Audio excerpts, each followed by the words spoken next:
Good evening. This is Ken Long from Tortoise Capital with a review of the daily trading chat room for October 7th, 2015. One of the recurring themes today is going to be this idea that we need four things to make a trade: time, will, pattern, and money.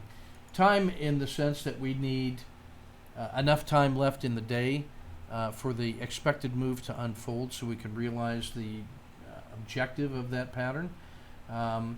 Or it may be the time with respect to the time series on the charts. Are we using 1 minute, 3 minutes, 5 minutes, 10? Those tend to matter. Time in terms of where is the market in its 10-day cycle, in its annual cycle. Where is it in terms of the river and the RLCO framework? So time matters. What time of day is it? What are we expecting in terms of typical trading pattern behavior in that time of day? It's different during a lunch than it is in the first or last half hour. In terms of will, this has to do with the emotional bank account.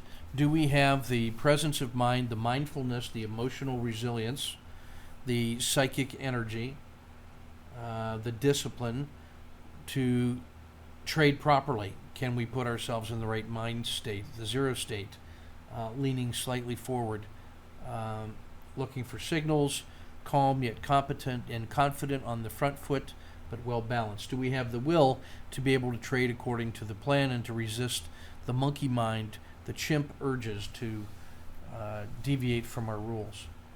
Do we have a pattern? Have we recognized a standard setup? Were we stalking it? Do the indicators line up? Is the signal given, or are we front running? Is it appropriate for that time of day, and considering the direction of the primary trend? Where are we in the trade location? What kind of pattern is this, so we know what kind of mindset to have, what kind of signals and cues to look for? Do we have money in the account, and are we risking the appropriate amount of money based on our risk profile and the portfolio heat? So if any one of these four is missing, we don't have a trade. As we go from long-term trading to shorter-term trading and the intraday trade, it seems to me that the will is the more important one, because we are discretionary traders with systematic tendencies, or if you will, systematic traders with some discretionary tendencies. There is a personal psychological component involved in every trade we take, and so having the right frame of mind, the willpower to trade properly, takes on a more and more important role as we shorten up the length of time for holding. So let's take a look at October 7th, 2015 and see what was going on. The market, this is daily charts from the Market Health Check. We can see that we're under the red line, which is the 200-day moving average, so we're at least in sideways normal. Yeah, and you can see that the 10-period regression line and channel are pointing up. We're at the edge of the floodplain, having passed through the river, from the below the river, across the river, and now above the at the edge of the floodplain, but still under the 200. The 30-period regression line and channel has pretty much flattened out. You can see that this sine wave, which tracks that moving slope value, got as steep as minus 0.7, which is extraordinarily steep, and has now rolled all the way back up to basically flat, which is a favorable sign for the longer term portion. You can see the 10-period Bollinger Band plus or minus a half, which we call the dragon, made his little double bottom here and has swum from one side of the river to the far side of the river, has not fully emerged from the river, and so there's room for this to continue to grow beyond. So I'm looking for potential moves up here to the purple lines around 204 and 212, which would be tests of previous support, which failed. And this is at the Z plus 3 move from today's Bollinger Band reading. So that's a Z plus 3 move, is the next target at 204. If it gets through there, then the next logical place to test is going to be up here at the previous swing high, all the way back to 212. We've had a tactical upward bias ever since the percent price oscillator crossed over itself and the jaws of the dragon are open to the upside. You can see we went from oversold to now have been overbought for a few days. when price was able to get through the dragon here at the bottom of the river. This move from 194 to 201 has been ours to the upside. So this is still a market that has room to go. The day of this trade turned out to be a directional day upward. There was a Fed minutes released, so we were expecting two different sessions, a tactical choppy market prior to the Fed, and then the potential for an intraday trending move in the last couple hours of the day. And we were being prepared to trade either long or short with our favorite targets and taking that strictly as a tactical trade. So let's see how this rascal unfolded. We are looking at the chat room opening up in the morning of October 8th here. Some carryover from October 7th. It was a discussion from previous days' trading cases. So now gets us started off from England at 2:15 in the morning. She's got a couple trades here in the yen pair trade. We'll take a look at one of these. Let's take a look at Sonal's trade. She's trading the European and the U.S. dollar pair on 10 minutes. She has a Z3PO entry here at 11,263. She gets about looks like 50 pips on this breakout from the regression line pinch. The Z3 lines have pinched inside the frog box, so that signifies a tight pinch. She buys the breakout of that pinch box with a tight trailing stop. It moves all the way to 11,310. She gives it back a little bit here down to 11,300, but a very nice trade.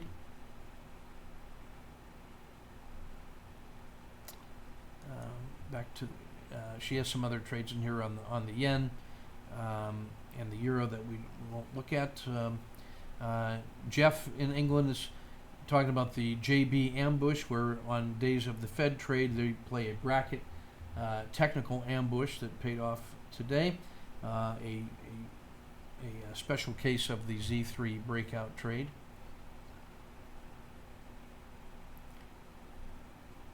Patrick is taking a look here for us at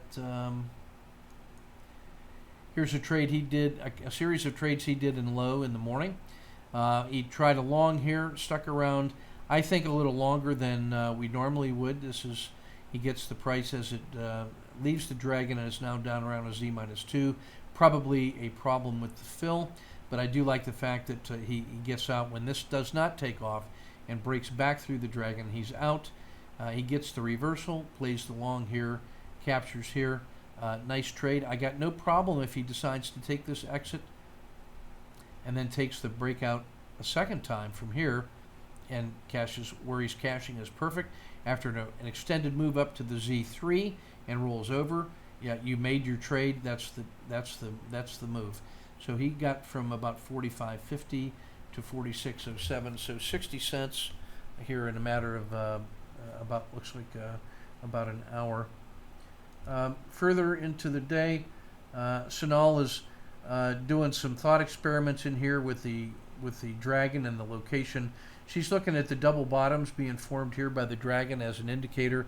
If we take the size of this move from this dragon rolling over to here, and we project from here to here, you end up getting a move that comes up pretty much to where it moves. So there's a lot of symmetry in the dragon. We like how it smooths out price.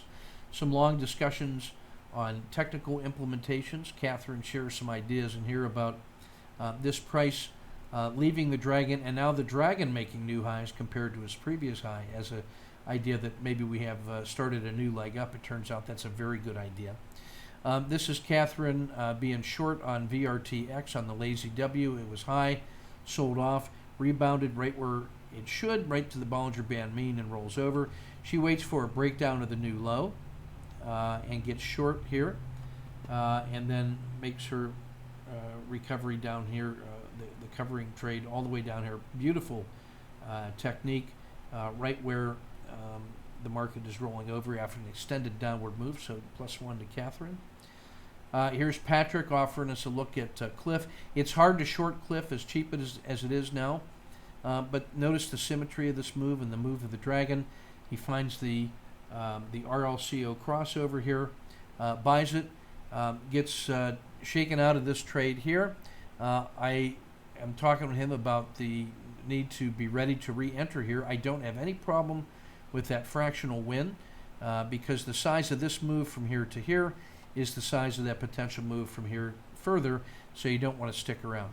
But failure to fail further is information. The dragon never failed.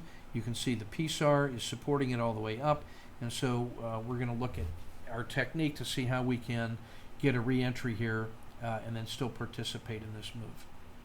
But this was a tough day today. A tactical choppy market prior to the Fed, and so that's another reason I have no problem not sticking around on that trade. Here's Catherine with some more lazy W's on rig. This was her original trade in Vertex, I should say. She covered down in here, and then she gets the RLCO crossover, and then regression line 10 crossing the dragon, gets the entry, gets a beautiful exit here for a really nice counter trend trade. And then in rig, she has 3 trades. She's getting short and covers. Short and covers. Stop and reverse cashes a fractional win. Re-entry, and then cashes another nice win right here. This is a beautifully managed trade and paying close attention to her signals.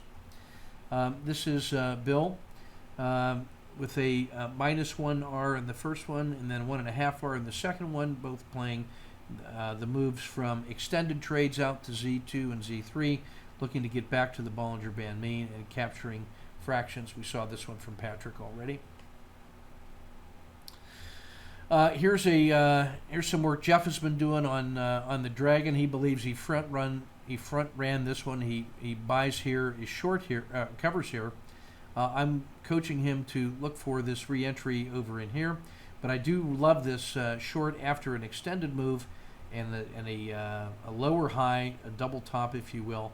And now he's buying the regression 10, leaving the dragon, which is rolling over, and he gets a nice coverage in here and nets out a half an hour on those trades. This is a closer look Bill gave us on his ready, fire, aim trades going from extended moves back to the Bollinger Band mean. Cashed another R. He did. Well done. And so now this is a series we want to look at on XIV. RLXD. Here we go. All right. So this one, you notice here the very tightly constrained channel. Created during the day because of the pre-Fed nerves. This is the VWAP, and it hardly ever budges. The Fed announcement happens in here. I take the first breakout above the RL270. I get long in here. It moves in my favor slightly and then chases me out. I take a 1R loss down here. My 30-cent stop gets hit. It reverses again.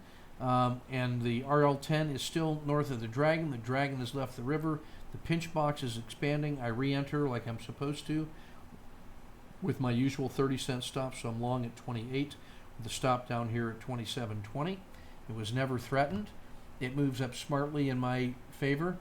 At 28.50-ish, I'm approaching 2R in hand. It's got good momentum. The rest of the market is responding favorably to Fed minutes, so we're in XIV. This is the inverse volatility trade, which does well when volatility is leaving the market.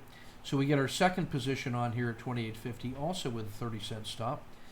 It moves out smartly to 29. So now we've got about a little over 3R in hand on the first position, 1.5R in hand on the second position.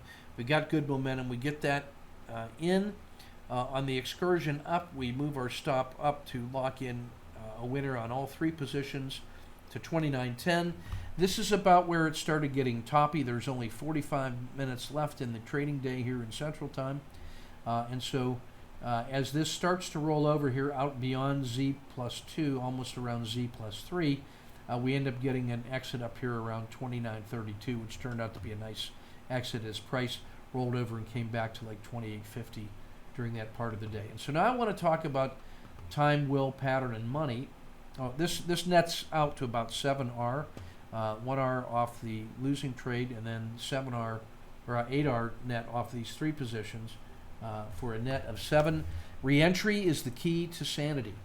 And playing these as poker chips at a level in which you can continue to execute without drawing too deeply on your emotional bank account during the day is absolutely essential. And it's a muscle just like anything else. It's a shape you can get into. What you have to do is find the level of risk at which you can continue to operate when the system is taking losses that are normal to its expectation.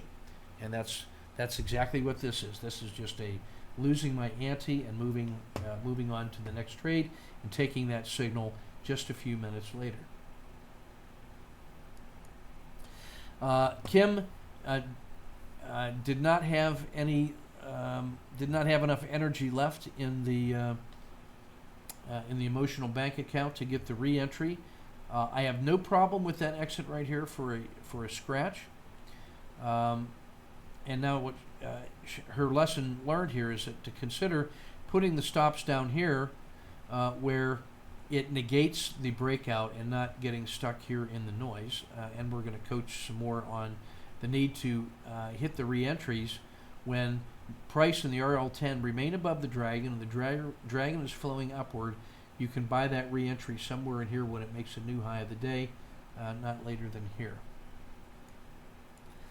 This is one where this is a matter of willpower left during the day. There was a lot of chop. It took a lot of emotional energy for Charles, I believe, to avoid this chopping here, and that comes at a certain emotional cost. This is times a day and the types of patterns that he has been traditionally trying to get a hold on, because we don't know when that breakout's going to occur.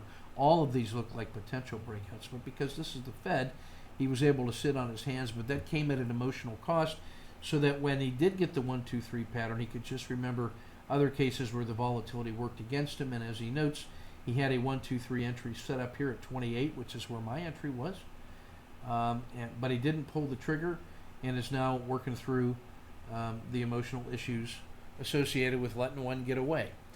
If you look at it that way, then there could be a negative emotional charge attached in there. So what we've got to remember is that the trades that we don't take are infinite in number, and there's an infinite number of good trades coming, and the market doesn't keep score on the ones that you don't take, and that the ones you don't take don't change the frequency that the new ones coming are going to have. The market doesn't remember what you did with the opportunity that it arrayed. It just simply is generating new opportunities, and so we've got to learn to be emotionally neutral and have persistence and resilience and stubbornness to stay with our plans and learn from the data and keep going. So this is all part of Charles' learning process. This is going to be the subject of some trade work that we do and some coaching work that we do. But I'm proud of him more about the ability to resist these trades in here than about the one that got away. Because when we look at the number and types of trades that he takes, his ability to exercise trader discipline inside this choppy market is going to save him a lot more money and make him a lot more money than the couple are that were available in this trade here. That's where the money is made in here, by refining your technique on frequent trading, not necessarily picking the right direction on the great big moves. So +1 to Charles for having the emotional courage to continue to document his process and share his insights with us, and the accountability that creates for him is making a dramatic improvement in his trading as observed by the rest of us and as documented with evidence. So keep going, Charles. We're proud of you, and keep up the great work. So that's a look at the market today on a day when the daily move was just another day up as part of this reversion to the mean trend that is occurring. And now with the 10 period sloping up and the 30 rolling over and moving up, it looks like a move at least to 204 and maybe 208, and then maybe 212 is not so far-fetched. The market has survived this sharp sell-off, this dead cat bounce and sell-off, but it found support at a slightly higher level here inside the floodplain, whereas this was well outside the floodplain. So the market is healing. It has now forgotten these big range days here, as we can tell by the frog box and by the collapse of volatility here in the Bollinger Bands.